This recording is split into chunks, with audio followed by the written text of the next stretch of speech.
Hey everybody, what's up and welcome back to today's video guys. And today guys, I'm going to go ahead and be showing you how to add Square appointments to Squarespace. This is a very simple thing to do, so make sure to watch this quick and easy video till the very end, follow my steps correctly so you can be sure this works the same for you and you can do this yourself.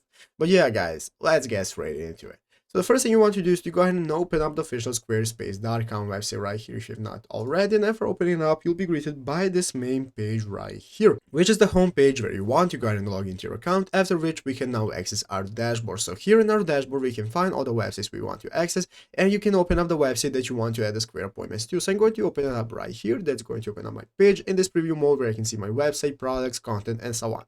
So basically guys, let's go ahead and see how we can go ahead and get started with implementing Square appointments in our website. For this, we are going to be needing to use a plugin. So basically guys, you'll need to go to the plugin store. This is the link where you can find this application we're going to use. So in the Squarespace extension store, you can take a look at the SQUIQ app. This is the app that's going to enable us to sync with Square appointments. As you can see right here, enable us to sync with Square. What we're going to do is go ahead and click the connect to site button. So this is going to enable us to connect it to our site. As you can see, starting $45 per month. So you'll need to keep that in mind. It's a paid application that's going to enable you to sync up with Square appointments. After adding it to your website, you'll be able to use it right here on your applications and start connecting it. But yeah guys, basically that is how to do it. So I hope this video was helpful. If it was, make sure to leave a like, subscribe to the channel. See you guys, thanks for watching, take care, and bye.